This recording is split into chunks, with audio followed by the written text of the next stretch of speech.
Hello everyone, welcome back to The Budget Sportsman. Thank you so much for joining me on today's video. Today, it's a bit of a sad video because we are getting ready to say goodbye to the budget boat. Now, maybe you're new to the channel and you don't know what the budget boat is, but the budget boat has been one of my most popular videos on the channel. I made a video 3.5 years ago about buying this budget boat for $100, bare boat, nothing with it, no motor, no trailer, nothing, just a bare boat. Bought the motor for $75 from a guy who said it didn't run. Fixed it up, got it running just fine. A guy down in Florida actually gave me the trailer, had to fix it up a little bit. But all in all, this has just been the epitome of a budget boat. Put very little into it, but got a ton of amazing memories out of it and got out there and enjoyed the beauty of God's creation. My family and I and some of my friends have had some amazing memories. We've camped out of it, we've fished out of it, we've used it for boat access hunting. I caught my first pike out of this, I caught my first pickerel out of this boat. I shot my first deer in a boat access situation using this boat to get in there.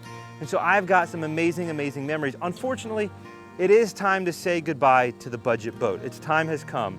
Recently, our family's had some big expenses and we're gonna have to sell the budget boat to offset some of those expenses. I hate to see it go. It's been a great boat. I've loved it.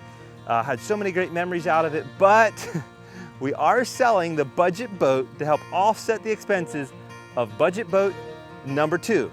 So let's go take a look and see what we're replacing the budget boat with, and I'll tell you a little bit of the story about how we got it.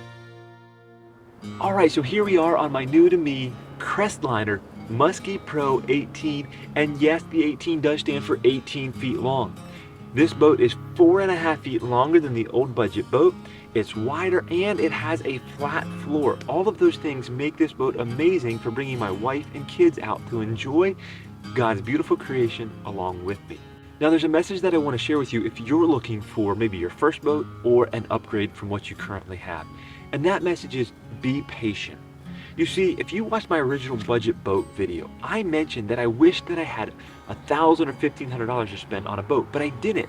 So I bought what I could afford while I could afford it, and it got me out. And I have so many memories with that original budget boat. But it took a lot of patience, a lot of persistence, of saving money, of looking at Facebook Marketplace, of looking at Craigslist and the classifieds ads, until I found the right thing. It's been 3.5 years, and to be honest with you, I've been looking almost that entire time. As I gradually saved money, I would see, what could I afford now? Is there anything that I could afford? Is there a better motor that I could afford? Could I afford a different boat? And I was constantly looking, constantly exploring my options until the right thing came up. And when the right thing came up, I was ready for it and prepared, but it took a lot of patience to get there. For a long time, I've been looking for either another boat or a bigger motor or better motor for the original budget boat. And as I looked and as I was patient, I discovered that for the most part, boat, motor, trailer combinations were a better value than just simply buying a motor. So a couple weeks ago, this package, boat, motor, and trailer, came up on a local classifieds page. I looked at it, I had some concerns, but it did pique my interest. My wife looked at it and she was really, really interested. She felt like it was gonna be nice for the family, which she was definitely right. The seller wanted $3,500, and to me, I was not willing to spend that much, knowing that I'd probably have to put some into it to get it fixed up. It is a 1987 after all. My wife and I talked about it. We decided our top dollar is $2,800, and we were gonna go look at it. We went and looked at it. We did some negotiating with the seller. At first he said no, and then he said, you know what, you have a wife and kids, your family's gonna enjoy this, I'll sell it to you for $2,800. We went inside, started filling out some paperwork, and in the course of conversation, I mentioned that I am a believer. I mentioned a situation that I was praying about. And when I said that, he looked at me and said, you know what, you just saved yourself some money. He said, I'm a believer, and I told my church if another believer wanted to buy my boat, I would sell it for $2,500. Now, you may not believe in God, but I do, and I believe that God delights to give his followers good things.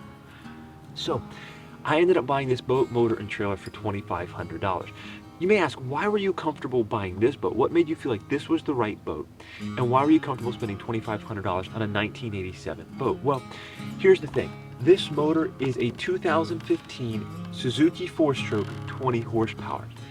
These motors typically go for around $4,000 retail. If you get a really good deal, maybe find an online seller, you might find it for just around $3,000. Even used, you're typically going to find them for $2,500 to $3,000. So I paid for this entire boat, motor, and trailer what the motor was worth.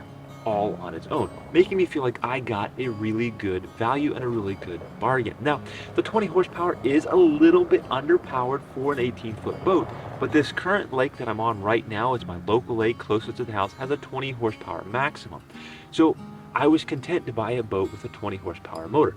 And to be fair, this boat actually does move faster than the old budget boat with the 8 horsepower. It's not a speed demon, but it will get you where you want to go. So again, here's my message. If you're looking for a new boat, maybe your first one or an upgrade to what you currently have, be patient, do your research, save your pennies, and go out and buy a boat. You may be thinking, well, a 1987 doesn't seem like my dream boat. Maybe not to you, but this is a huge upgrade over what I have, and I don't owe a penny on it. I don't have to worry about making payments. I don't have to worry about going out to the lake and thinking about whether or not I can afford a payment this month. It's all taken care of. And I want to say a big thank you to those of you who are my subscribers and supporters, because you have made this possible. All of this was paid for by YouTube revenue that I've saved over the last number of years. So if you've supported the channel in any way, I want to say a big thank you, and I want to ask you to do me a favor. Leave me a comment down below what you think we should call this boat. If you have a good name for it, leave it down below. I could just keep calling it the budget boat. I could call it the budget boat too, or maybe you've got a better name for it, so help me out and leave your ideas down below. Now, if you're interested in seeing more of a full tour of this boat, exactly how it was when I got it, and then maybe a part 2 of some of the upgrades that I've done, let me know and I'll be sure to make those videos as well. Let me know down in the comments. So again, remember, be patient, save your pennies, get what you can afford, and until next time, remember to get off YouTube and get outdoors into God's great creation.